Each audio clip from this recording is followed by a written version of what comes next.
Jacques, chapitre 4. D'où viennent les conflits et d'où viennent les luttes parmi vous? N'est-ce pas de vos passions qui combattent dans vos membres? Vous désirez et vous ne possédez pas.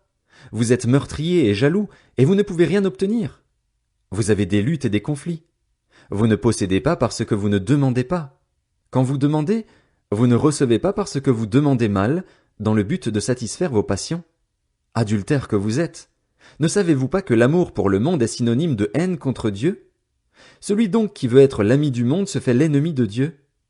Croyez-vous que l'Écriture parle sans raison? C'est avec jalousie que Dieu aime l'Esprit qui habite en nous. Cependant, la grâce qu'il accorde est plus grande encore, c'est pourquoi l'Écriture dit « Dieu s'oppose aux orgueilleux, mais il fait grâce aux humbles. » Soumettez-vous donc à Dieu, mais résistez au diable et il fuira loin de vous. Approchez-vous de Dieu et il s'approchera de vous. Nettoyez vos mains, pécheurs. Purifiez votre cœur, hommes partagés.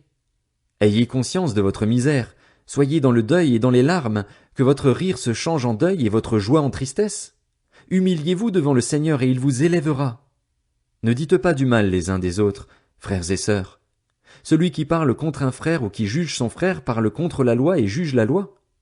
Or, si tu juges la loi, tu ne la mets pas en pratique, mais tu t'en fais le juge. Un seul est législateur et juge.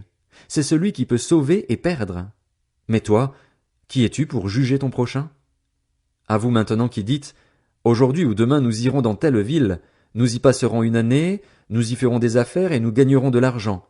Vous qui ne savez pas ce qui arrivera demain. En effet, qu'est-ce que votre vie? C'est une vapeur qui paraît pour un instant et qui disparaît ensuite. Vous devriez dire, au contraire, si Dieu le veut, nous vivrons et nous ferons ceci ou cela. Mais en réalité, vous vous montrez fiers de vos fanfaronnades. Toute fierté de ce genre est mauvaise. Si donc quelqu'un sait faire ce qui est bien et ne le fait pas, il commet un péché. Jacques, chapitre 5. À vous maintenant, les riches.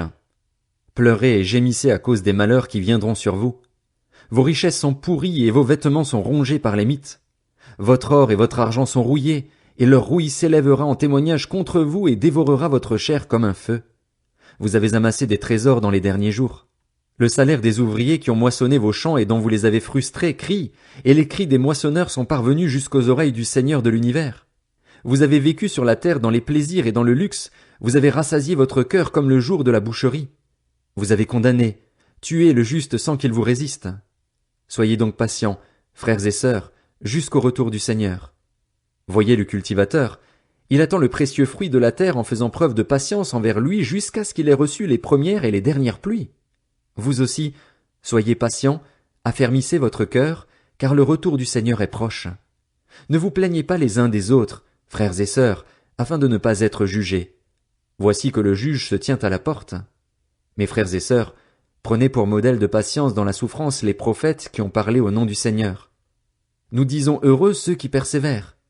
Vous avez entendu parler de la persévérance de Job et vous avez vu la fin que le Seigneur lui a accordée, car le Seigneur est plein de tendresse et de compassion.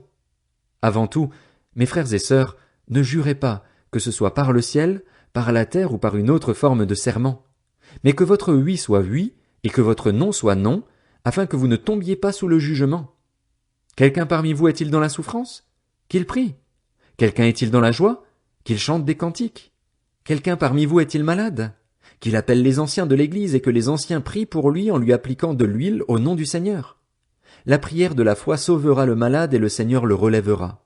S'il a commis des péchés, le pardon lui sera accordé. Avouez-vous donc vos fautes les uns aux autres et priez les uns pour les autres afin d'être guéris. La prière du juste agit avec une grande force. Élie était un homme de la même nature que nous.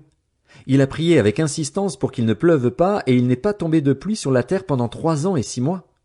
Puis il a de nouveau prié, et le ciel a donné de la pluie et la terre a produit son fruit.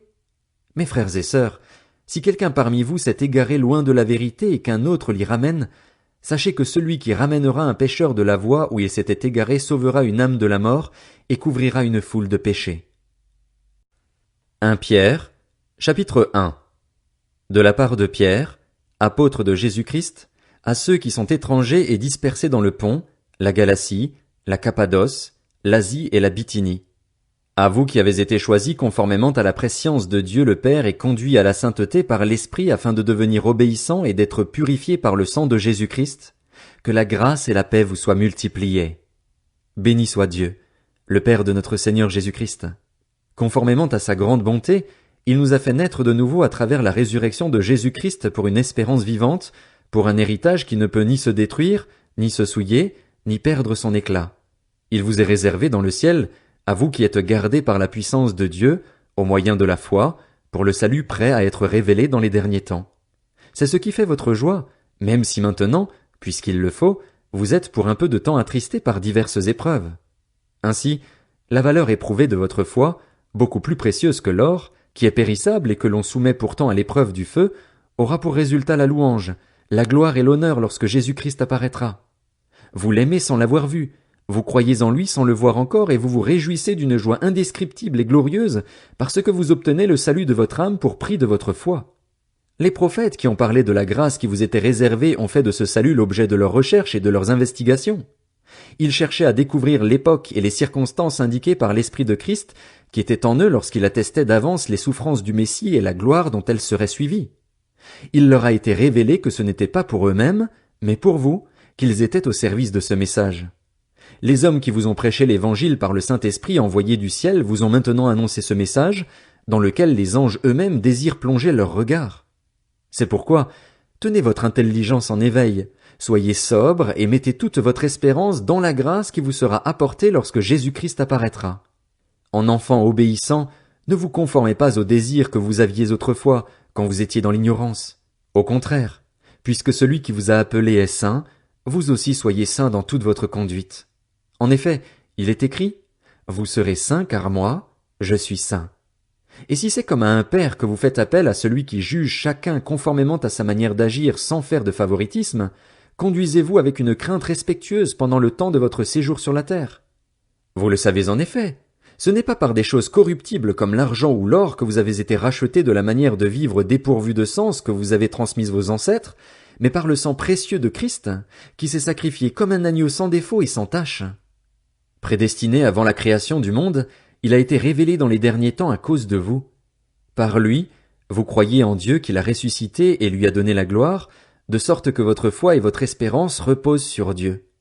Vous avez purifié votre âme en obéissant par l'Esprit à la vérité pour avoir un amour fraternel sincère.